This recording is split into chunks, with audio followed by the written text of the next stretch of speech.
Exatamente às 2h41 da manhã de 26 de outubro de 2025, a Baía de Sebastopol foi marcada por uma coordenada temporal que dividiria a noite em duas. A brisa carregava o cheiro de combustível e sal. Os guindastes repousavam com os braços erguidos e as docas secas pareciam anfiteatros sem iluminação. Nada indicava que a água já ocultava o início de uma manobra meticulosamente planejada. O relógio é importante porque define o ritmo do que se segue, daquele segundo em diante. Cada decisão valia minutos e cada minuto custava aço. Combustível e nervos, o estaleiro de Sebastopol opera como um organismo veterano. Em suas profundezas, oleodutos e túneis elétricos se entrecruzam sob o concreto armado. Acima, guindastes de 80 toneladas giram solenemente sobre cascos aguardando reparos. Desde a era soviética, corvetas Buyan-M, equipadas com mísseis Calibre, fragatas da classe Almirante Grigorovich e submarinos diesel-elétricos da classe Kilo foram devolvidos ao mar. A arquitetura industrial fala uma linguagem clara. Um navio entra danificado e sai ileso. Tudo é projetado para isso, exceto para a intrusão de um pequeno e silencioso vetor que desliza sobre a superfície do mar. O perigo naquela manhã não caiu do céu. Chegou agarrado à água. Os sentinelas descreveram inicialmente um rastro de luz na pele do mar, mal visível entre boias e reflexos. Eram drones navais ucranianos, projetados como embarcações não tripuladas de baixo perfil. Seus cascos de polímero, reforçados com fibras e camadas anti-estilhaços, abrigavam baterias de lítio encapsuladas para proteção contra o sal. Antenas baixas reduziam sua seção transversal de radar. Na proa, uma ogiva explosiva estava pronta para romper o casco e incendiá-lo. O silêncio mecânico era sua melhor camuflagem. Abaixo de 100 metros, o ouvido humano não conseguia distinguir o motor elétrico do ruído do porto. O sistema de orientação combinava navegação inercial, correção por satélite e visão óptica para o trecho final. Os drones podiam navegar a mais de 45 nós em linha reta ou reduzir a velocidade para menos de 10 nós para se esquivar das defesas, usando as sombras das docas e dos cascos ancorados como cobertura. A carga explosiva, equivalente a entre 200 e 320 quilos de TNT, era distribuída para primeiro penetrar, depois interromper e finalmente incendiar compartimentos sensíveis. O casco baixo permitia que eles se escondessem atrás da superfície da água. A ondulação é uma parede se você souber como interpretá-la. Às 02:42:03, um sensor de cerca acústica detectou uma frequência incomum. 3 consoles piscaram em laranja com a etiqueta tráfego menor. O termo burocrático não descrevia adequadamente a ameaça. Às 02:42:17, os holofotes giraram e deixaram cicatrizes de luz pela baía. O primeiro Zil-23 disparou uma rajada que lançou faíscas sobre a água.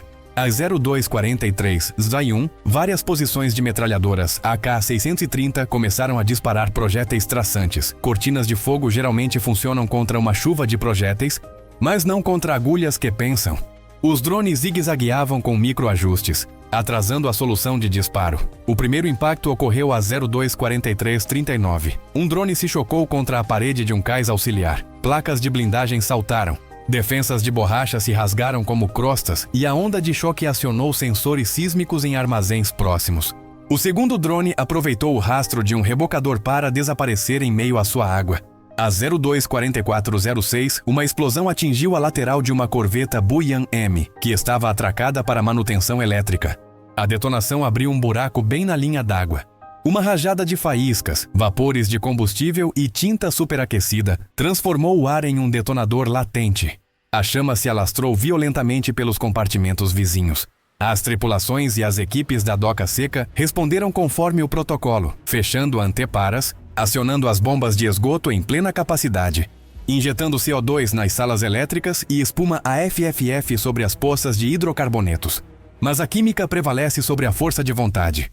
Tintas anti-incrustantes, cabos desgastados pelo tempo e vapores presos em altas temperaturas formam uma receita familiar, uma reação em cadeia. Em menos de 180 segundos, a corveta queimava como uma tocha parcial. As sombras dos guindastes se alongavam pelas docas e o porto se transformou em um teatro onde a luz não era decoração, mas perigo. Do solo, helicópteros K-27 decolaram com sinalizadores que abriram ovais de luz sobre a entrada do porto.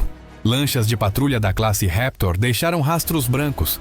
Aproximando-se em suas manobras de caça, equipes de guerra eletrônica testaram o corte de links remotos, e radares costeiros ajustaram seu ganho para separar o ruído da ondulação das ondas fortes.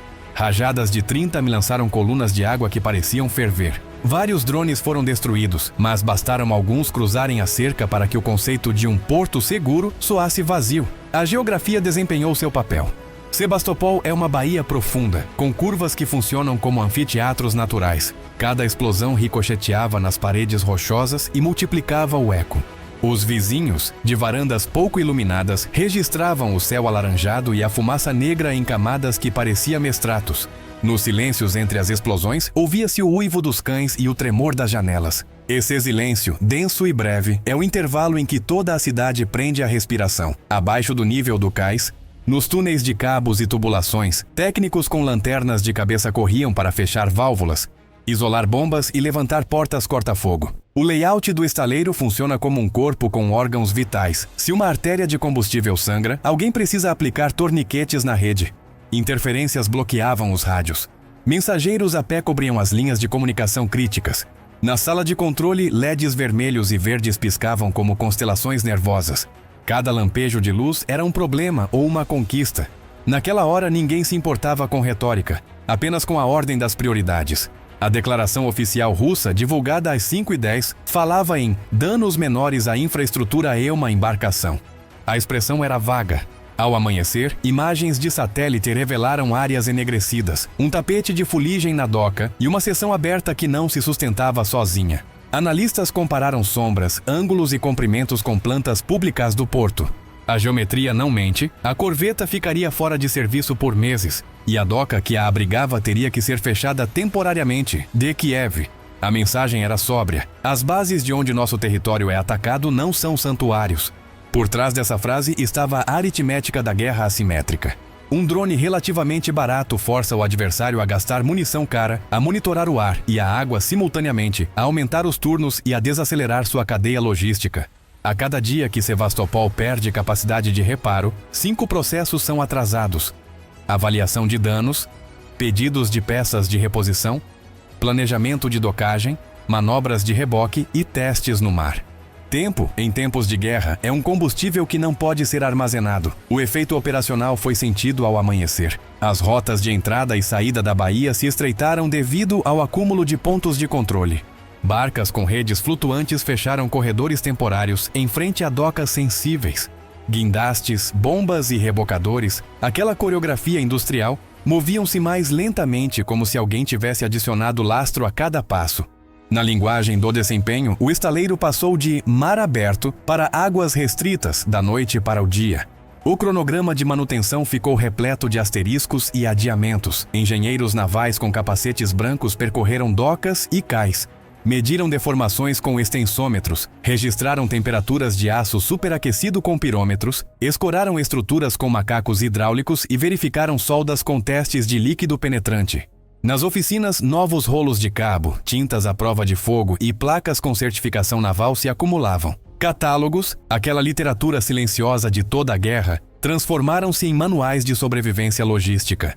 Peças essenciais estavam faltando, peças que agora não viajam sem atrasos ou alfândegas rigorosas. A hidrografia contribuiu com seu próprio capítulo. Correntes marítimas arrastavam destroços em direção à entrada do porto, e redes de contenção foram lançadas para capturar fragmentos antes que chegassem ao mar aberto. Scanners acústicos varriam o fundo do mar em padrões semelhantes a leques, enquanto mergulhadores com câmeras acopladas a capacetes inspecionavam as estacas em busca de rachaduras ocultas. Por horas, o porto se transformou em um laboratório forense. Cada fragmento era etiquetado com coordenadas, horário e profundidade. Cada marca registrava uma trajetória de aproximação. As redes sociais construíram um mosaico que se espalhou mais rápido do que qualquer boletim de notícias. Um vídeo mostrava uma lancha de patrulha cruzando a baía diagonalmente, deixando um rastro que parecia giz em um quadro negro.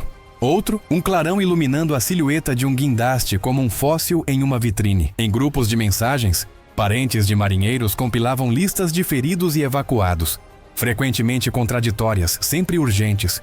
A sobrecarga de informações não era um efeito colateral, fazia parte do campo de batalha. Por volta do meio da manhã, os bombeiros já não combatiam uma parede de fogo viva, mas sim arquipélagos de combustão. Primeiro espuma, depois água doce para baixar a temperatura, e então outra camada de espuma para abafar os fumos. Pequenas explosões ditavam o ritmo. Válvulas cedendo, vasos de pressão liberando o ar, tubulações expelindo ar quente. A coluna de fumaça diminuiu. No cais, uma linha de manchas pretas marcava o limite que a língua de fogo havia alcançado. Existe um mapa que não aparece nos satélites, o mapa do moral. Tripulações reembarcando com uma nova atitude, guardas verificando a superfície com mais frequência do que o manual determina, técnicos improvisando abrigos sobre caixas elétricas expostas.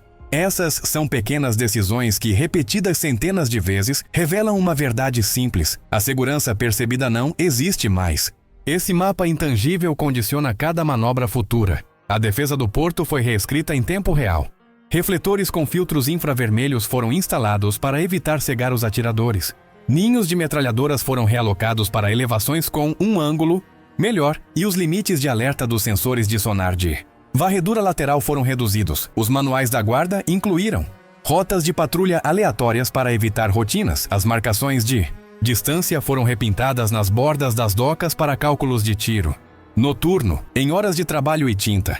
A conta já ultrapassou o custo da frota de drones que a causou. A narrativa oficial tentou a soma de reparos invisíveis. O que aconteceu em seguida deixou todos em choque. Inscreva-se para acompanhar este confronto.